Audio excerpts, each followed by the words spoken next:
설교 전에 여담 죄송합니다만 이 볼륨 좀만 올려주실래요?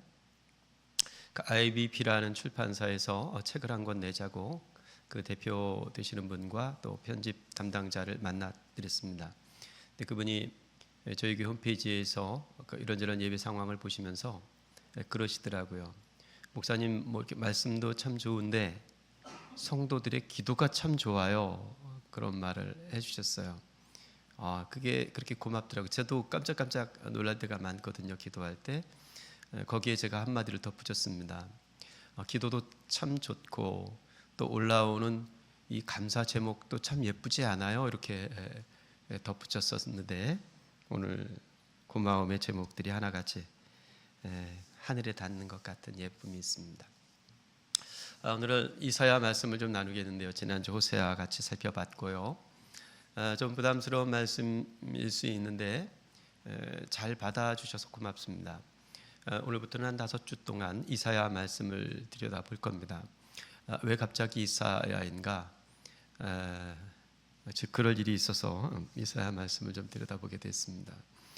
오늘은 이사야 9장과 11장이 맞물려 있는 것이니까요. 10장은 이제 심판에 대한 예고이고 이사야는 심판에 대한 예고와 회복에 대한 소망이 이렇게 맞물려서 가고 있으니까 9장 회복에 대한 말씀, 10장 심판에 대한 예고, 그리고 11장 회복에 대한 말씀이 이렇게 연결되는데 9장과 11장이 내용상 맥락이 좀 연결이 돼서 같이 좀 살펴보았습니다.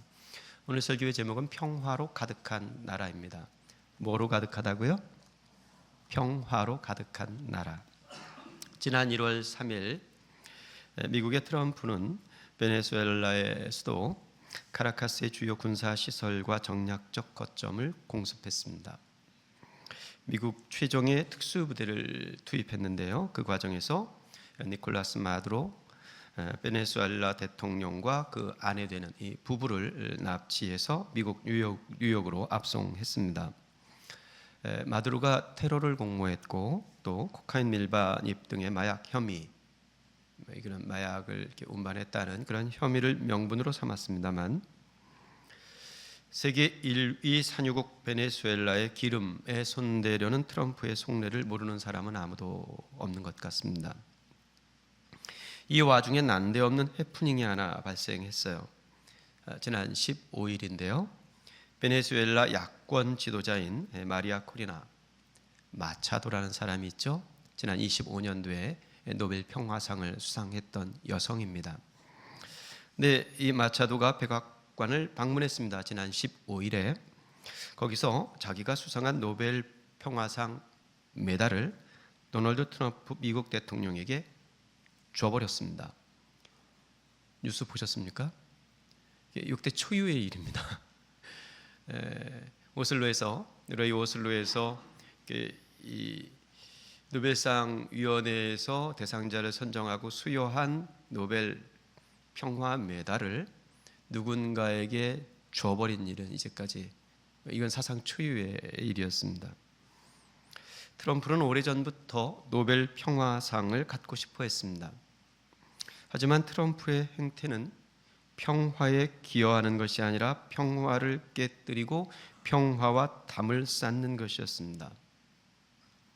그러니까 노벨위원회가 트럼프에게 평화상을 내줄 리가 없습니다. 그런 맥락을 등에 업고 마차도는 자기의 평화 메달을 트럼프에게 달아줬습니다. 실제로 이렇게 걸어준 건 아니지만 이 액자에 보관되어 있는 메달을 건네준 거죠.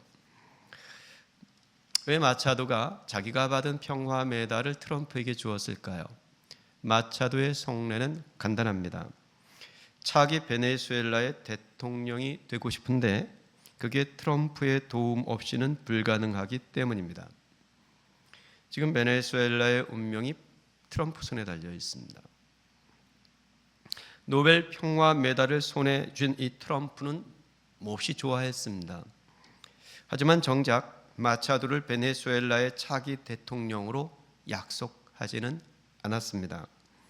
트럼프가 바라는 차기 베네수엘라 대통령은 마차도가 아니기 때문이죠. 결국 마차도는 트럼프에게 평화를 헌납한 채 빈손으로 돌아갔습니다. 빈손으로 돌아간 건 아니죠. 마차도가 트럼프에게 뭔가를 받고 돌아갔는데 노벨 메달을 건네주고 마차도가 트럼프에게 받은 것은 트럼프의 사인이 들어있는 여행 가방 하나였습니다. 20년간 베네수엘라 민주화 투쟁을 이끌던 마차도는 자기가 받은 노벨 평화상, 이 노벨상을 수상할 때 이게 열흘을 걸려서 탈출하다시피 베네수엘라를 빠져나와서 오슬로까지 갔는데 이 수상 날짜를 맞춰서 가지 못했어요. 마차도가 사실은. 어쨌든 우여곡절 끝에 그 노벨 평화상을 받았을 때 이 상은 베네수엘라 국민이 받아야 할 상이고 자기는 그저 그 국민의 한 사람일 뿐이라고 자기는 상을 받을 자격이 없다고 했었습니다. 그런데 국민이 받아야 할 평화의 상을 국민의 허락도 없이 트럼프에게 헌납하고 빈손으로 돌아간 겁니다. 저는 이걸 규정키로 헌납한 평화다, 이렇게 혼자 규정을 해보았습니다. 오늘 우리는 이사야의 긴 본문을 살펴 읽었습니다. 본문은 길지만 긴 본문에 들어있는 내용은 낯설지 않고 매우 익숙합니다. 성탄절이나 이럴 때 우리가 여러 번 들여다보았을 그런 본문이죠. 우리가 살펴 읽은 본문에는 평화의 왕이 오실 것과 그 왕이 오시면 평화의 나라가 임할 것, 그리고 그 평화의 나라에 사는 사람들은 어떻게 평화의 사람들이 될 것인가, 평화의 백성들이 될 것인가, 그 백성들은 어떤 모습으로 살 것인가 하는 이야기가 들어 있습니다. 선지자 이사야는 평화의 시대에 살았던 사람이 아닙니다. 유다 왕 우시야, 요담, 아하스, 히스기야, 이 네 왕에 걸쳐 두루 오랫동안 예언 활동을 해왔던 이사야는 평화의 시대가 아니라 격변의 시기를 살았습니다. 유다의 왕 우시야, 이게 지금 우시야가 제일 먼저 나오죠. 그러니까 이사야 1장 1절은 이사야가 이 예언 사역을, 선지 사역을 하던 때를 우시야, 요담, 아하스, 히스기야까지 이렇게 연결짓는데, 우시야의 시대는 사실은 이스라엘이 번영을 누리던 시대였습니다. 그러니까 유다죠. 이 우시야가 여로보암 2세와 동시대 사람이에요. 여로보암 2세가 누구죠? 죄송해요. 일주일이나 지난 걸 다시 물어봐서. 지난주 호세아에서 우리는 호세아가 여로보암 2세 시대에 활동했다는 것을 살펴봤습니다. 북왕국에 호세아가 있었다면 남왕국에는 누가 있었던 거예요? 이사야가 있었던 거예요. 야는 맞아요. 그러니까 선지자는 북왕국에는 호세아가 있었고 남왕국에는 이사야가 있었습니다. 그런데 왕은, 북왕국 왕은 여로보암 2세였고 남왕국 왕은 우시야였습니다. 자, 지난주에 살펴본 대로 여로보암 2세 시대의 북왕국은 솔로몬 시대의 버금과는 호황을 누렸습니다. 왜 그랬습니까? 주변의 강대국들이 다 쇠약해진 시기였습니다. 이것저것 이 상황 때문에 어떤 권력의 공백이 생긴 거죠. 그 권력의 공백을 파고 들어가서 여로보암이 영토를 확장해냈습니다. 그러니까 그러한 시대에 북왕국 여로보암만 호황을 누린 것이 아니라 남왕국의 우시야도 호황을 누렸습니다. 그런데 이사야가 예언 활동을 시작하던 시기는 이사야 6장을 보면 이사야는 우시야가 죽던 해의 환상을 보고 소명을 받아요. 우리 반석이 이놈 또 어디 갔어요? 반석이가 신학교 이렇게 신대원 입학을 한다는데 제가 신학교 입학할 때 항상 묻는 것이, 이렇게 면접을 하잖아요. 전사님도 면접하셨었어요? 박 목사님도 면접하셨었죠? 면접할 때 구원의 확신 묻죠? 그리고 또 하나 묻는 게 뭐예요? 소명을 묻습니다. 어떻게 소명받았느냐? 그러니까 저는 20살, 19살에 신학교를 갔으니까요. 제가 최고 후회하는 일이 19살에 신학교를 간 일이에요. 그러지 말았어야 했는데. 19살에 도대체 뭔 소명을 알겠습니까? 인터뷰하기 전에, 그 면접 보기 전에 저를 담당해 주셨던 전도사님께서 이런 질문이 나올 거다 하고 족보를 알려주셨어요. 이런 질문이 나오면 이렇게 대답하거라. 그분이 안진호입니다. 그때 알려주셨던 본문, 그냥 공식 같은 본문이에요. 소명하면 툭 하고 꺼내놓는 데다. 그게 이사야 6장입니다. 누가 나를 위하여 갈고, 하나님께서 물으실 때 내가 여기 있나이다, 나를 보내소서. 이게 이사야 6장이에요. 근데 이 이사야가 본 환상, 그 하늘 보좌를 바라보며 어미로운 그 하나님의 모습을 보고 거룩 거룩 거룩을 외쳐댈 수밖에 없었던 이사야의 환상과 그 환상 속에서 누가 갈고 하고 부르시는 그 부름에 제가 여기 있나이다 하고 대답했던 이 소명의 때가 우시아가 죽던 날입니다. 우시아가 죽던 해. 그러니까 사실 우시아, 요담, 아하스, 히스기야라고 하지만 우시아 시대에는, 이 호황의 시대에는 이사야가 예언 활동을 하지 않았어요. 우시아가 죽고 난 후, 여로보암도 마찬가지입니다. 여로보암이 죽고 난 후 북왕국, 우시아가 죽고 난 후 남왕국, 다시 쇠퇴 일로를 거닐었습니다. 사실 이사야는, 요담은 뭐 짧게 했으니까, 이사야가 활동했던 시대는 아하스와 히스기야 시대예요. 이 두 왕의 시대를 배경으로 오랜 예언 활동을 펼쳤습니다. 그런데 아하스와 히스기야 시대의 유다, 이 남왕국의 상황은 아주 고약했습니다. 디글랏빌레셀이라는, 우리에게는 익숙치 않겠습니다만 역사적으로는 굉장히 유명한 인물이죠. 디글랏빌레셀은 아수르의 왕이었습니다. 디글랏빌레셀이 아수르의 왕으로 등극하고 난 후에 아수르는 다시 강대국이 되어버렸습니다. 그래서 고대 근동의 패권을 손에 쥐고 국제 정세를 흔들어 버렸습니다. 지금의 트럼프처럼 말이죠. 디글랏빌레셀의 아수르는 강력했고 인근의 나라들이 꼼짝을 못했습니다. 그러다가 아수르가 북방 민족과의 전쟁을 위하여서 잠시 한눈을 판 사이에 다메섹의 르신이라는 왕과 북왕국의 베가라는 왕이 연합해서 아수르를 대항하려고 합니다. 성경이 읽어지네 공부하신 분들은 이 배경, 하정 사모님 이런 거 공부했죠? 다 가르쳐 주셨죠? 네.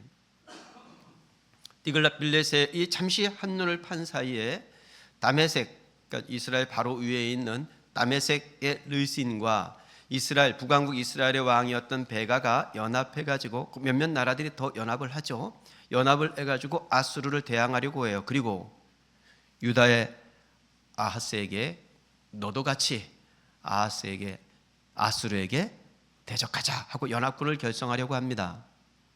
그런데 아하스가 거절하죠. 그게 이사야 7장에 나와 있는 이야기입니다. 아하스가 그걸 거절하자 르신과 베가가 연합군을 형성해 가지고 어디로 쳐들어와요? 예루살렘으로 쳐들어와서 전쟁을 벌이려고 합니다. 그러자 아하스가 아수르에게 도움을 구하죠. 그래서 아수르가 쳐내려와서 르신과 베가를 아주 박살을 내버리죠. 그리고 그 이후에 살마네살, 이제 디글랏빌레셀이 죽고 살마네살이, 그의 아들 살마네살이 왕이 되어서 그때의 북왕국이 멸망하게 됩니다. 어쨌든 르신과 베가의 연합군의 위협으로부터는 벗어났지만 아하스는 이 아수르의 도움을 받은 거로 디글랏빌레셀의 봉신, 즉 이 아수르의 봉신국이 되어 유다 나라가 근건한 삶을 이어갈 때, 이런 우여곡절의 이 상황 속에서 이사야가 예언을 시작한 거예요. 배경, 여기 일부 예배 때는 자매들이 많아가지고 자매들은 역사 좀 짜증을 내더라고요. 맥락은 좀, 배경은 좀 이해가 되시죠? 물고 물리고 또 먹고 먹히는 전쟁의 사슬이 복잡하게 얽힌 시대, 곧 평화가 없는 시대에 이사야는 선지자 노릇을 합니다. 이사야가 선지자 노릇하던 시대의 남왕국 유다는 그리하여 흑암이었습니다. 어둠의 시대에는 빛이 보이지 않습니다. 울밑엔 선 봉선하야. 처량한 거죠. 춘원이 광수에게 그 훌륭한 문인이 친의를 했어요. 나중에 도대체 해방 후에 도대체 왜 친의를 했느냐고 물었다죠. 적어도 500년은 갈 것 같았다고 대답했답니다. 일제의 치아가. 어둠의 시대에는 빛이 보이지 않는 겁니다. 빛이 보이지 않는 캄캄한 날에 서면 갈 바를 알지 못합니다. 지난주 우리가 호세아를 통하여서 돌아오라 하는 하나님의 외침을 들었습니다. 돌아오라. 하나님께서는 선지자를 통해 돌아올 길을 보여주셨지만 그들은 그 돌아올 길을 따르지 않고 여기 머물러 어둠을 자처했습니다. 그들은 선지자를 통해 보여주신 하나님의 이정표를 따르지 않았습니다. 그러다 더 큰 수렁, 더 캄캄한 어둠에 빠집니다. 그러한 배경하에, 그러니까 9장 1절부터 7절을 읽었습니다만 8장까지는 어떤 심판의 예고이죠. 그런 어둠에 빠져 있는, 그 어둠을 고집하고 있는 이스라엘을 향한 하나님의 심판의 예고 뒤에 그 흑암 가운데 있는 이스라엘을 향해서 오늘 이사야 9장 1절에서 7절은 그 캄캄한 어둠의 시대에 횃불을 켜는 말씀입니다. 9장 2절을 보겠습니다. 흑암에 행하던 백성이 뭘 봤대요? 큰 빛을 봤대요. 제가 전에 우리 교회 오기 전까지 부사역자로 한 10년 동안 있었던 교회가 큰 빛 교회였는데 큰 빛을 봤답니다. 사망의 그늘진 땅에 거주하던 자에게 뭐가 비쳤대요? 빛이 비쳤답니다. 여러분, 이 시대에는 경험하기 어려운 일이겠습니다만 제가 어렸을 때 아주 이만한 꼬맹이 몇 살 때인지도 기억이 나지 않는데 아주 어렸을 때 어머니와 함께 외할머니 댁에 가려면 거기가 성거였거든요. 충청도 성거포도 유명하잖아요. 성거. 지금은 좀 많이 달라졌는데 천안에서 내려서 시내버스를 타고 이제 성거 정거장에 내리면 저희 외할머니께서 과수원을 하셨는데 이거 얼마나 걸렸는지 기억이 잘 안 나요. 없이 산길 들길을 걸어가야 했어요. 근데 어느 한날 밤에 그 선거 정류장에 도착해가지고 어머니와 함께 그 밤길을 하염없이 걸어가는데 저도 무서웠는데 저만 무서워하는 게 아니라 어머니가 무서워하더라고요. 캄캄한 밤에 산길을 가면요, 그냥 저만치 해서 저만치 있는 오두막에서 이렇게 살짝 드러나는 초롱불 하나도 이렇게 반가운 법입니다. 그런데 흑암의 큰 빛을 보게 되었답니다. 다 죽어가던 그늘진 땅에 환한 빛이 들었대요. 눅진 죽음의 땅을 생명의 땅이 되게 하신답니다. 아니, 대체 어떤 빛일까요? 그 빛이 대체 어디로부터 오는 빛일까요? 그 빛은 누가 그 빛을 비춰 주는 것일까요? 흑암의 시대 선지자를 통해 예언하신 말씀은 그 빛에 대한 대답입니다. 이게 도대체 어떤 빛이냐, 어디로부터 오는 빛이냐, 누가 비춰주는 빛이냐, 그 대답이죠. 6절 말씀을 같이 읽어보겠습니다. 이사야 9장 6절 함께 읽어보겠습니다. 시작. 이는 한 아기가 우리에게 낳고 한 아들을 우리에게 주신 바 되었는데 그의 어깨에는 정사를 메었고 그의 이름은 기묘자라 모사라 전능하신 하나님이라 영존하시는 아버지라 평강의 왕이라 할 것임이라. 그 빛에 대한 대답입니다. 그리고 한참을 지나 이 땅에 오신 그리스도는 당신을 일컬어 이렇게 명명하셨습니다. 나는 세상의 빛이라. 선지자는 빛으로 오시는 왕을, 그 왕의 오심을 예언합니다. 지금 내가 살아가고 있는 이 아하스의 시대는 불화의 시대입니다. 지금 아하스로는 디글랏 빌레셋을 이겨 먹을 수가 없습니다. 어떤 왕이 오셔야 이 고약한 불화의 시대를 벗어날 수 있을까요? 아수르는 힘이 세고 우리에게는 그에 맞설 힘이 없습니다. 지금은 누구라도 디글랏빌레셀을 맞설 수 없을 것 같습니다. 어떤 왕이면 저 큰 나라의 떵떵거리는 왕의 코를 납작하게 할 수 있는 걸까요? 선지자는 오실이라 한 왕을 이렇게 소개합니다. 기묘자라, 모사라, 전능하신 하나님이라, 영존하시는 아버지라. 우리 생각으로는 어림없을 것 같은 현실입니다. 하지만 오실 왕은 기가 막힌 계획을 가지고 있는 기묘자입니다.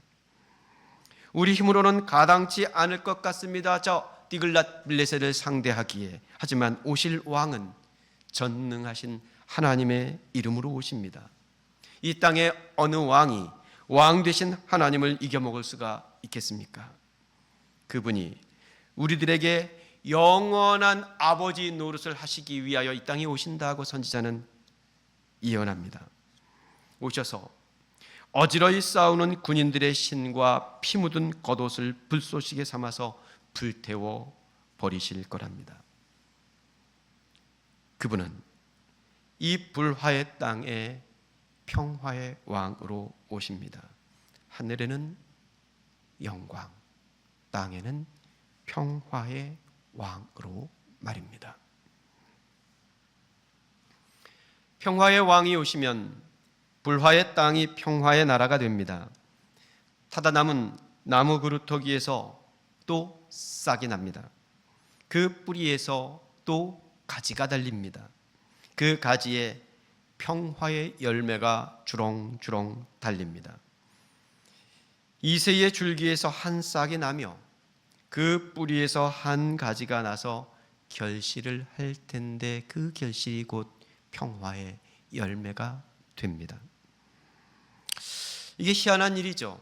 우리가 스가랴에서도 같은 본문의 말씀을 살펴 읽었습니다만, 타다가 남은 나무 그루터기에서 어떻게 열매가 달립니까? 그것도 어떻게 평화의 열매가 달리겠습니까? 그 대답이 11장 2절입니다. 그의 위에 여호와의 영, 곧 지혜와 총명의 영이요 모략과 재능의 영이요 지식과 여호와를 경외하는 영이 강림하실 것이기 때문입니다. 주의 영이 임한 평화의 왕은 불의로 세상을 다스리지 않습니다. 평화의 왕은 평화로 세상을 다스립니다. 그냥 눈에 보이는 대로 심판하지 않고 귀에 들리는 대로 다 심판하지 않습니다. 그게 우리들의 실수죠. 그냥 눈에 보이는 대로 판단해 버립니다. 귀에 들리면 귀에 들리는 대로 정죄해 버리는, 그게 세상의 군왕들의 모습이고 내가 왕된 애초 선악과 따먹은 아담의 판단과 정죄입니다. 가치 판단의 기준이 내게 있다고 생각하는, 내가 보는 것이 정확하고 내가 듣는 것이 정확하다는 이 자기 왕됨의 현실입니다. 그런데 주의 영이 임한 왕, 그분의 판단은 그렇지 않습니다. 눈에 보이는 대로 하지 않고 중심을 보십니다. 귀에 들리는 대로 하지 않고 오고 올 시대를 바라봅니다. 지금 망가졌다고 너는 몹쓸 놈이라고 하지 않습니다. 집 나간 아들을 기다리는 저 멀찍이의 안목을 가지고 우리를 기다리십니다. 힘없고 가난한 자들을 거들떠도 안 보는 여느 왕들과 다릅니다. 그분은 힘없는 사람들을 공의롭게 판가름하십니다. 세상 불쌍한 사람들을 위해서 올곧게 판정을 내리십니다. 그분은 공의의 속옷을 입으셨고 믿음직스러운 겉옷을 입으셨다고 선지자는 예언합니다. 공의로 그의 허리띠를 삼으며 성실, 이 성실이라는 낱말이 믿음이라는 낱말이죠. 신실하다, 한결같다, 그런 뜻입니다. 그 성실로 그의 몸의 띠를 삼으신 왕입니다. 자, 여기까지 설명 중심의 말씀을 좀 들었다면 이제는 좀 이미지 중심의 설교 시간을 좀 가져보도록 하겠습니다. 잠시 좀 꿈을 꾸어볼 텐데요. 지금 일부 예배 때는 아직 잠이 덜 깼으니까 꿈을 꾸기에 적당한 시간이 될 것도 같습니다. 여러 복잡한 생각과 관계를 잠시 이렇게 좀 일시 멈춤 해놓고, 사는 일이 복잡하잖아요. 2026년이 이제 열을 조금 넘었을 뿐인데도 이렇게 사는 게 복잡하고 관계가 어렵고 뭐 이런 경우들이 있을 텐데, 그런 걸 잠깐 좀 멈춰 세워놓고 가만히 꿈을 좀 꾸어봅시다. 공평한 세상이라는 건 도대체 어떤 걸까요? 공평과 정의로 다스리는 세상은 어떤 세상일까에 대한 꿈을 잠시 한번 꾸어봅시다.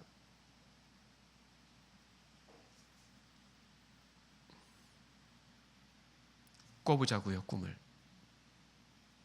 어떤 세상입니까? 그런 세상은 돈 많다고 거드름 피우지 못하고 가난해도 기죽지 않는 세상 어떻습니까? 괜찮아요. 내 주머니에 돈 없는 게. 뭐 밥값 내가 내지 않는다고 기죽지 않습니다.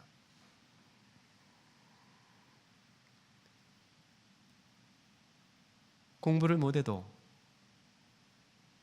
아이가 따돌림을 당하지 않는 세상, 공부 잘하는 놈들만 이쁨 받지 않는 세상 어떻습니까? 학교에 가도. 가연아, 되게 궁금하긴 한데 학교 가면 그래도 공부 잘하는 애들이 이쁘니? 그런 건 아니야? 어떤 놈이 이쁘니? 응? 뭐래? 어떤 놈이 이쁘대? 그래, 우문현답이다. 이쁜 짓을 하는 놈이 이쁘구나. 그래, 이쁜 짓을 하는 놈이. 이쁜 짓을 하지 않고 조금 더 못된 짓을 해도 그게 이쁘게 보이는 세상. 일용직으로 근무해도 사람 대접을 받을 수 있는 세상.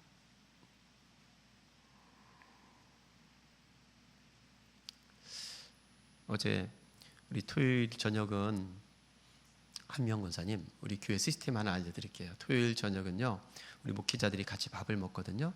근데 이렇게 교회에 주문해서 먹어요. 근데 메뉴는 항상 막내가 정해요. 우리 교회 막내는 우리 강신효 전사님이에요. 메뉴가 늘 마음에 들고 맛있게 먹었어요. 근데 어제는 그 메뉴를 주문했는데 제가 제 기호에 그날 저녁 기호에 썩 맞지 않더라고요. 이렇게 좀 김치찌개를 주문했는데 달랑 김치찌개만 왔더라고요. 저는 반찬도 좀 이렇게 있어야 되는데, 그래서 제가 갑질을 했어요. 야, 다음에는 이 메뉴 해 먹지 말자. 메뉴를 주문하는데 담임 목사의 눈치를 보지 않는 세상.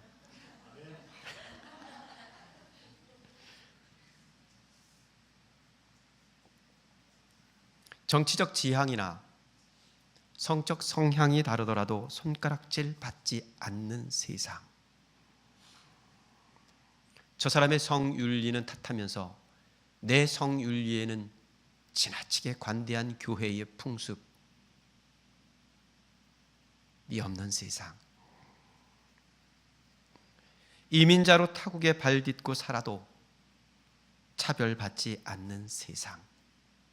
반서가, 너 까작에 있을 때 까작 현지 학교 다녔지? 괜찮았니? 너무 어렸을 때였구나. 그때는 학교를 안 다녔구나. 뉴질랜드 처음 갔을 때 학교 다닐 때 좀 힘들지 않았니? 힘들었지. 이민자로 산다는 게. 저도 잠깐 뭐 이렇게 미국 가서 있어 보니까 그렇더라고요.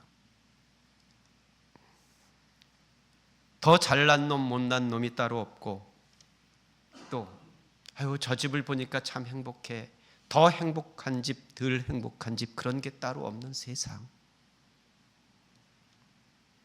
아직 우리가 한 번도 보지 못한 그런 세상. 그런 세상은 어떤 세상일까를 꿈꾸어 보자는 겁니다. 선지자는 자기가 본 꿈을 이렇게 노래했습니다. 그때에 이리가 어린 양과 함께 살며 쁨이 어린 염소와 함께 누우며 송아지와 어린 사자와 살찐 짐승이 함께 있어서 그게 다 어린 아이의 손에 끌려가더라. 암소와 곰이 함께 먹고 그것들의 새끼가 함께 엎드리고 사자가 소처럼 풀을 먹을 것이고. 보셨어요? 풀 먹는 사자? 강아지 풀 뜯어 먹는 소리 같은가요? 젖 먹는 아이가 독사의 구멍에서 장난을 해요? 그래도 괜찮아요. 젖된 아이가 독사의 굴에 손을 넣어요? 아무렇지도 않아요. 야야야 거기 가면 안 돼. 야야야 모르는 아저씨 따라가지 말거라. 그러니까 아이가 말 배울 때 처음 가르쳐주는 이 풍조의 세상에서 아이를 어디다 내놓아도 아무렇지도 않은 세상. 얼마나 기가 막힌 꿈이며 얼마나 아름다운 노래입니까? 그건 그저 꿈일 뿐이라고 10월의 마지막 밤 이용의 노래를 기억하며 이룰 수 없는 꿈은 슬프다고 뒤돌아 서시겠습니까? 여기 선지자가 덧붙인 말 한마디를 듣고 뒤돌아서더라도 이어진 선지자의 말씀 한마디를 듣고 뒤돌아서 봅시다. 11장 9절 다 같이 한 목소리를 읽어보겠습니다. 같이 읽죠. 시작. 내 거룩한 산 모든 곳에서 해됨도 없고 상함도 없을 것이니 이는 물이 바다를 덮음 같이 여호와를 아는 지식이 세상에 충만할 것임이니라. 그 나라가 되면 여호와를 아는 지식이 물이 바다를 덮은 것 같이 충만하게 되면 우리가 한 번도 경험해 보지 못했던 그런 나라를 보게 될 것이라고 선지자는 자기가 꾼 꿈을 우리에게 소개하고 있습니다. 누구에게나 기다리는 그날이 있습니다. 고3 수험생이었던 은혁이는 대학 입학하는 날을 기다리고 있습니다. 취업을 준비하던 유진이와 예찬이와 경준이는 이제 출근할 날을 기다리고 있을 겁니다. 아직 미혼의 가연자매는 신혼의 그날을 기다리고 있을지도 모르겠습니다. 군인은 전역하는 날을 기다리고 정치가는 당선되는 날을 기다릴 겁니다. 선지자의 예언도 그날을 기다리게 하는 말씀입니다. 그날은 여기 선지자가 환상과 꿈으로 바라본 하나님의 신탁으로 듣고 새긴 그날은 도대체 누구에게 오는 날입니까? 전에 고통받던 자들, 흑암에 행하던 백성들에게 그날이 온답니다. 복음의 소식은 매우 보편적이지만 그런데 한편 편파적이기도 합니다. 누구에게나의 복음이지만 그렇다고 아무에게나의 복음은 아닙니다. 건강한 자에게는 의원이 필요 없습니다. 스스로를 의롭다 하는 자에게 그 복음은 복음이 되지 않습니다. 그들은 제외입니다. 대신 가난한 자에게 그 나라가 임합니다.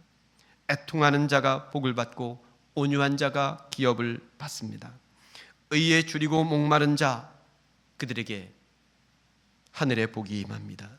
긍휼히 여기는 자가 긍휼히 여김을 받는 복, 마음이 청결한 자가 비로소 하나님을 볼 수 있는 복, 화평케 하는 자들이 하나님의 아들이라고 일컬음을 받는 복, 의를 위하여 박해를 받은 자 천국이 그들의 것이 되는 복, 그게 그날에 임할 복이고 그 복이 임할 사람들에게의 나라입니다. 그날은 무겁게 맨 멍에와 그들의 어깨의 채찍과 그 압제자의 막대기에서 벗어나는 날이 됩니다. 그날은 전쟁이 없는 날이기도 합니다. 쿵쿵 땅을 울리던 군인들의 이 군화 소리가 들리지 않습니다. 그들의 군화가 벗겨지고 그들의 피 묻은 군복이 불쏘시개가 될 거라고 선지자는 노래합니다. 그날이 오면 그런 나라가 임하리라고. 마지막 대목으로 좀 이어가 보겠습니다. 그런 왕이 와서 그런 나라가 임하면 그런 나라의 백성으로 산다는 건 어떤 것일까요? 그런 나라에 살면 어떤 모습으로 살게 될까요? 평화의 왕이 다스리시는 평화의 나라에서는 백성들도 평화의 백성이 된다는 것이 선지자의 결론입니다. 평화의 나라에선 백성들도 평화를 따라 삽니다. 평화를 따라 살면 다툴 일이 없습니다. 이건 경구와 같은 말이에요. 한번 죄송합니다. 아침부터 따라해 주시겠습니까? 평화를 따라 살면 다툴 일이 없다. 왜 다투는 겁니까? 평화를 제쳐두고 살기 때문입니다. 이사야 2장 4절에는 이런 말씀이 기록되어 있습니다. 그들의 칼을 쳐서 보습을 만들고 그들의 창을 쳐서 낫을 만들 것이며 이 나라와 저 나라가 다시는 칼을 들고 서로 치지 아니하며 다시는 전쟁을 연습하지 아니하리라. 총 들고 전쟁하는 걸 좋아하는 나라에서는 아이들도 총을 쏘면서 놀더라고요. 이 총기 수지가 자유로운 나라에서는 우리나라 아이들도 남자아이들은 총 좋아합니다만 미국 아이들은요, 이거 아이들이 부모가 아예 총 선물하는 게 아예 자연스러운 일이에요. 다양한 총을 가지고 따다당땅땅 이렇게 노는 게 얼마나 이렇게 자연스러운지 모릅니다. 싸우고 죽이는 걸 놀이로 삼아 자라면요, 그 아이들이 자란 세상은 얼마나 끔찍할까 하는 생각을 가져보게 됩니다. 그런데 우리는 그걸 끔찍하다 하지 않고 잘한다 그러고 있습니다. 그게 이른바 성장과 성공의 논리입니다. 싸우고 죽여도 성공하고 성장하면 잘하는 겁니다. 나만 안 죽으면 되는 겁니다. 싸우지 않고 죽이지 않으면 성공할 수 없다고 가르치고 부추기기도 합니다. 그런 나라에서는 이리가 어린 양과 함께 살 수 없습니다. 표범이 염소와 함께 누울 수도 없습니다. 송아지와 사자가 함께 어울릴 수 없습니다. 다 잡혀 먹습니다. 무릇 종교는 평화의 종교여야 합니다. 맞습니까? 기독교는 불화의 종교가 아닙니다. 어느 종교가 평화를 깨는 종교여야 합니까? 종교는 다 평화의 종교여야 합니다. 시절이 참 하수상하죠. 12.3 계엄으로 한반도가 들썩이던 시절을 지났습니다만 지금은 이란에서 벌어지는 사태의 경악을 금치 못하고 있습니다. 이란은 이슬람 공화국입니다. 종교를 기치로 나라를 세운 그게 이란이에요. 그러면 그런 나라에선 평화가 일상이 되어야 하지 않습니까? 이슬람 공화국의 기치를 든 이란의 47년 신정 정권이 지금 위기에 처했습니다. 물가는 폭등했고 화폐, 지금 이란 돈이 유로 환율을 계산할 때 이란 돈이 0.000 우리 환율이 어떻습니까? 지금 한 1,700원 정도 되나요? 유로로? 달러로 한 1,500원 정도 됩니까? 이란 화폐가 0원입니다. 0도 그냥 0.00원, 그냥 휴지 조각이죠. 지난해 12월 28일 생계가 위태로운 테헤란의 전통시장, 그러니까 이 아랍권의 시장을 뭐라고 불러요? 튀르키예 여행 가셨던 분들 시장을 뭐라고 부르죠? 바자르 이렇게 부르죠. 그래서 튀르키예에 있는 큰 시장을 그랜드 바자르 이렇게 부른 거지 않습니까? 테헤란에 있는 바자르 상인들이 시위를 파업에 들어간 거죠. 그리고 시위를 일으켰습니다. 사실 이게 경제적인 문제로 촉발된 시위였습니다만 이제는 경제적인 문제가 다가 아닙니다. 이란 국민들은 현 정권과 이 체제에 대하여 더 이상 신뢰하지 않습니다. 먹고 살기 힘들다, 먹고 살게 해다오의 시위를 넘어서서 이렇게는 못 살겠다 반정부 시위로 확산이 되었습니다.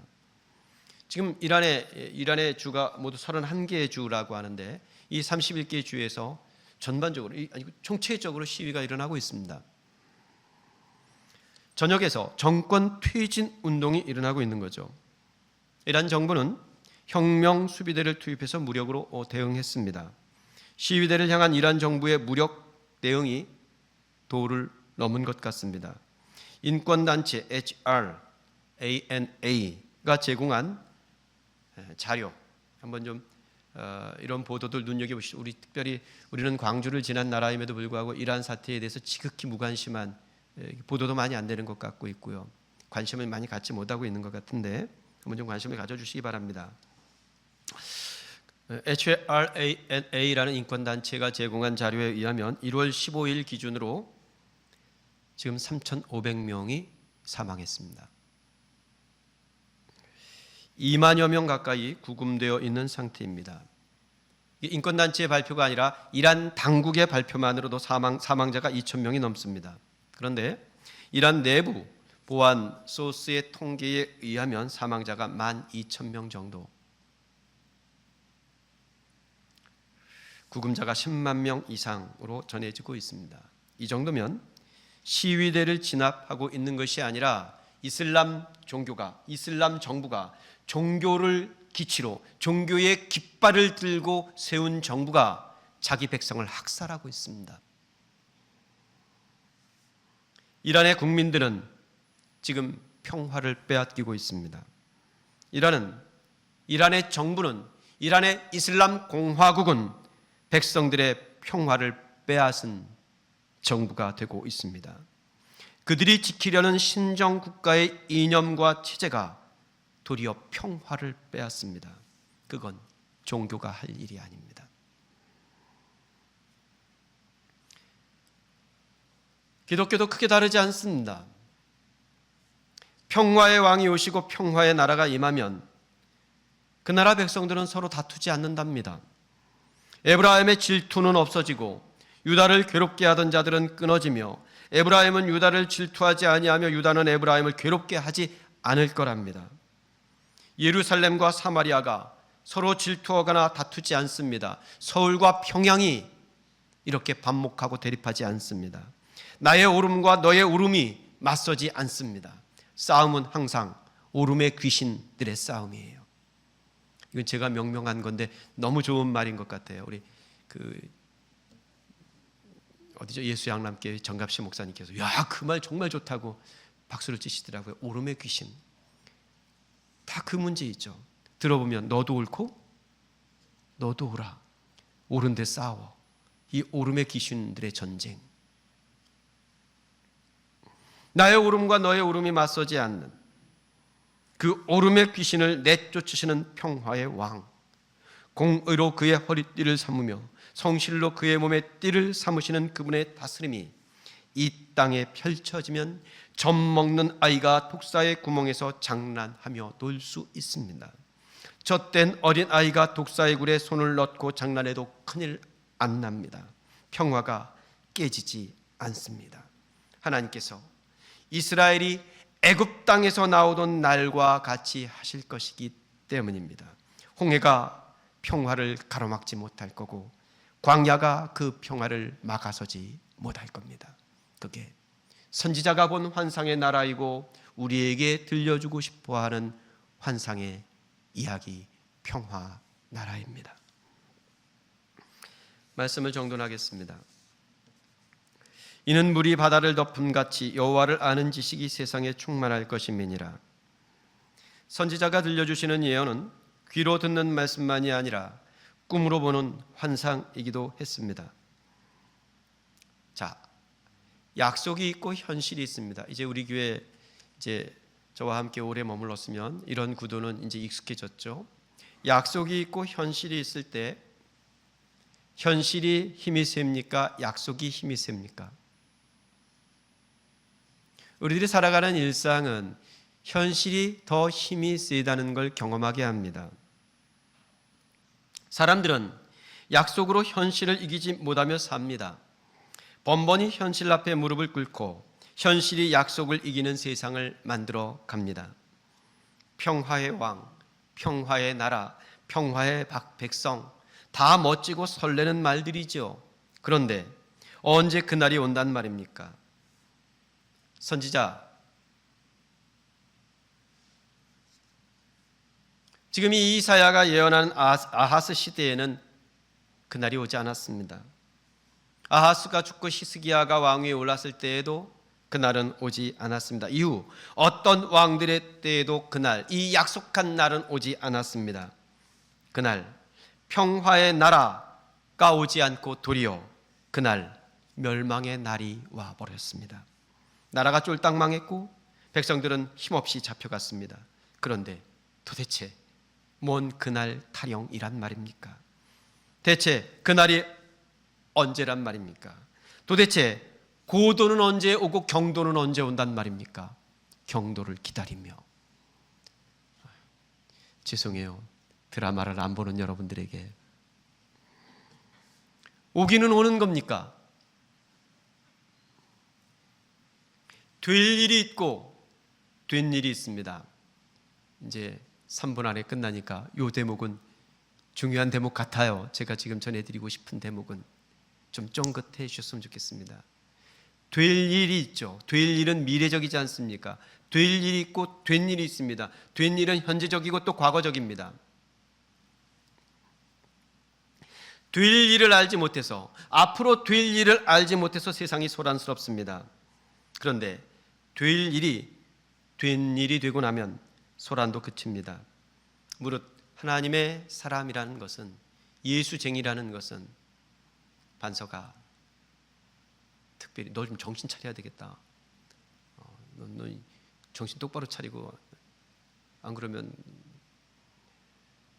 예수쟁이, 예수를 믿는다는 것은 될 일을 된 일로 삼는 법을 배우는 것입니다. 그게 예언이고 환상이에요. 우리는 될 일을 된 일로 당겨 사는 사람들입니다. 그게 믿음으로 사는 삶이에요. 하지만 현실은 아직 종말이 아닙니다. 그러니 아직 종말이 다 임하지 않는 이 현실을 살아가는 우리는 도대체 어떻게 살아가야 합니까? 두려움의 현실이 버젓할 때 어떤 숨을 쉬고 무슨 말을 하면서 살아가야 합니까? 그 뭔 말을 해야 할지, 어떤 숨을 쉬어야 할지 알지 못하는 우리의 시절에 선지자는 예언하고 있는 겁니다. 눈앞에 보이는 현실이 있고 하나님께서 보여주시는 또 다른 현실이 있습니다. 될 일이 있고 된 일이 있습니다. 현실이 있고 환상이 있습니다. 현실은 믿음이 필요 없는 삶입니다. 하지만 약속과 환상은 믿음 없이는 불가능한 삶입니다. 믿는다는 건 현실에 복종하지 않고 환상에 복종한다는 걸 뜻합니다. 그러니까 굳게 믿지 못하면 굳게 설 수가 없는 겁니다. 믿음은 믿습니다에 필요한 것이 아니라 이 고약한 현실, 저 될 일을 당겨와 된 일로 삼는 일에 필요한 것입니다. 그리하여 요즘은 저는 날마다 믿음을 구합니다. 주여 믿사오니 나의 믿음 없는 것을 도와주옵소서. 내 하찮은 믿음으로가 아니라 한결같은 주님의 믿음으로 오늘을 살리고 환상을 보여주시옵소서. 평화의 왕이 오시면 거기가 평화의 나라가 됩니다. 평화의 나라에는 평화의 사람들이 삽니다.